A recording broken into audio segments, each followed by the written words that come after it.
Hello दोस्तों, welcome to my YouTube channel daily Shiksha. दोस्तों, सबसे पहले तो happy new year to all of you. तो आज हम डिस्कस करने वाले हैं रेगिस्तान। हैप्पी न्यू ईयर के साथ साथ थोड़ी पढ़ाई भी जरूर, क्योंकि एग्जाम तुम्हारे पास आ चुके हैं। एसएससी जीडी का हुआ, सीटेट का हुआ, अब एग्जाम आ गए, तो थोड़ा सा न्यू ईयर भी सेलिब्रेट करो और अपनी एग्जाम की भी तैयारी करो। तो आज हम डिस्कस करेंगे रेगिस्तान। हम पहले देखेंगे विश्व का सबसे बड़ा रेगिस्तान कौन सा, फिर मतलब घटते हुए क्रम में देखेंगे उसे। उसके बाद हम देखेंगे उसकी ट्रिक क्या है, याद करने की ट्रिक, क्योंकि इतने सारे रेगिस्तान ऐसे याद तो नहीं रह पाते ना। तो आइए आज का लेक्चर शुरू करते हैं। लेक्चर शुरू करने से पहले इसका एक स्क्रीनशॉट ले लो पहले। दोस्तों, मैंने यहां पे लिखा रेगिस्तान, यहां पे लिखा क्षेत्र, मतलब उसकी लंबाई लेंथ कितनी है, और विस्तार क्षेत्र, किस किस देश को ये किस किस देश के साथ बाउंड्री टच करता या किस किस देश में स्थित है। तो ये एग्जाम में ये भी पूछ लिया जाता। तो सबसे पहले हम देखते हैं सबसे बड़ा रेगिस्तान कौन सा, हमारा सहारा रेगिस्तान। याद रखना, सहारा डेजर्ट, सहारा मरुस्थल, सारे नाम ये एक ही चीज के हैं, क्योंकि रेगिस्तान को मरुस्थल ही बोलते हैं, डेजर्ट ही बोलते हैं। और 84 लाख किलोमीटर इसकी सीमा है, 84 लाख किलोमीटर एरिया में फैला हुआ है ये। अल्जीरिया, चाड, लीबिया, माली, मिस्र, मारितानिया, नाइजर, सूडान, ट्यूनेशिया, मोरक्को, इन देशों के साथ ये देश है जो इसके साथ बाउंड्री शेयर करते हैं, यानी कि ये देश है जो जिन देशों से ये लगा हुआ है। तो अब एग्जाम में क्वेश्चन क्या पूछेगा, ये पूछ लेगा बताओ विश्व का सबसे बड़ा रेगिस्तान कौन सा, तो सहारा, पहला क्वेश्चन। दूसरा ये पूछ लेगा कि सहारा कितने देशों के साथ बाउंड्री टच करता, तो 11 देश हो गए। और ज्यादा ही टफ पेपर बन गया तो इसमें से भी क्वेश्चन पूछा जा सकता।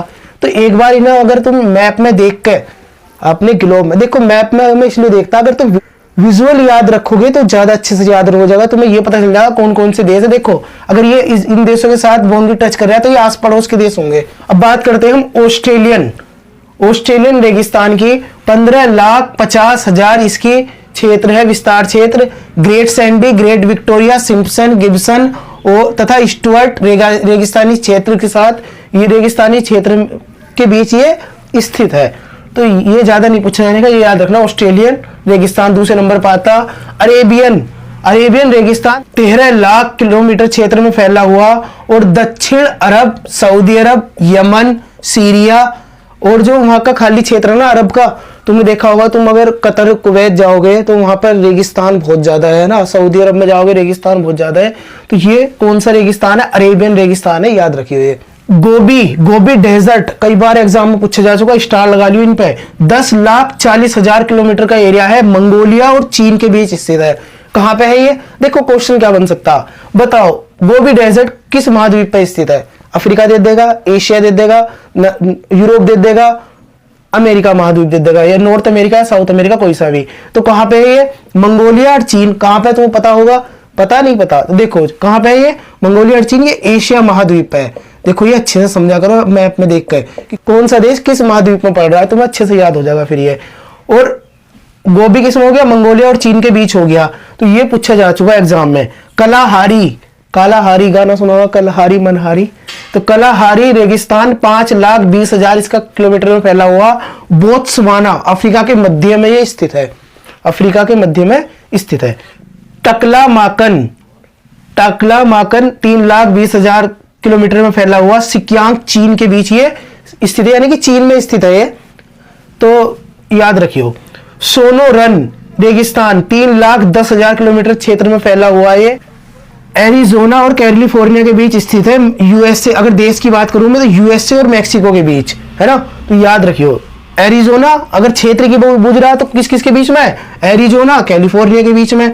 और अगर देश बूझ रहा है तो यूएसए मैक्सिको के बीच में। अगर तुम एक चीज समझो यहाँ पे, देखो इनमें डायरेक्ट क्वेश्चन यहाँ से ही पूछ लिए जाते हैं। अब यहाँ पे तो खैर कम पूछेगा कि इतने सारे देश हैं, लेकिन यहाँ पे पूछ लेगा वो एग्जामिनर। बात करते हैं हम नामीब रेगिस्तान की। 3,10,000 किलोमीटर इसकी लेंथ है, दक्षिण अफ्रीका, नामीबिया के बीच स्थित है। कराकुम, देखो कराकुरम सोच रहा था मैं, लेकिन कराकुम है ये, 2,70,000 किलोमीटर में फैला हुआ, तुर्कमेनिस्तान में स्थित है। तो तुर्कमेनिस्तान तो एशिया का देश है ना, इसकी राजधानी पता नहीं, पता देखो जाके, गंदी बात है ये, पता होनी चाहिए तुर्कमेनिस्तान की राजधानी। कमेंट बॉक्स में लिखना। थार रेगिस्तान 2,60,000 एरिया में फैला हुआ, और भारत और पाकिस्तान के बीच ही स्थित है, भारत और पाकिस्तान के बीच स्थित है। सोमाली रेगिस्तान 2,60,000 एरिया में फैला हुआ सोमालिया, अफ्रीका का एक देश है सोमालिया, उसमें ये स्थित है। सोमालिया का नाम सुना होगा तुमने। अट्टाकामा, अट्टाकामा रेगिस्तान 1,80,000 एरिया में फैला हुआ उत्तरी चिली, दक्षिण अमेरिका का एक देश है उत्तरी चिली, वहां पर यह स्थित है। काजिल कुम रेगिस्तान 1,80,000 क्षेत्र में फैला हुआ उज्बेकिस्तान और कजाकिस्तान के बीच ये स्थित है, उज्बेकिस्तान और कजाकिस्तान के बीच में। तो ये एग्जाम में क्वेश्चन पूछ ले जाते हैं दोस्तों। ये कुछ और 3 रेगिस्तान बच गए, उधर बोर्ड छोटा था लिख नहीं पाया था, इन्हें देख लो। दस्ते ए लुट ईरान में स्थित है, हाइट कितनी इसकी 52,000 किलोमीटर, मतलब लंबाई कितने एरिया में फैला हुआ 52,000 में। मोजाब रेगिस्तान 35,000 एरिया में फैला हुआ साउथ कैलिफोर्निया में स्थित है। द सिंतो डे सेंचुरा 26,000 किलोमीटर एरिया में फैला हुआ उत्तरी पश्चिमी पेरू, दक्षिण अमेरिका का एक देश है पेरू, उसमें ये स्थित है। और ये तो है ही अमेरिका यूएसए का हिस्सा कैलिफोर्निया। तो अब हम देख लेते हैं इसकी ट्रिक दोस्तों। विश्व के जो प्रमुख 5 बड़े रेगिस्तानों ने याद करने की ट्रिक और देख लो। साम काली याद रखना, SAAM साम काली।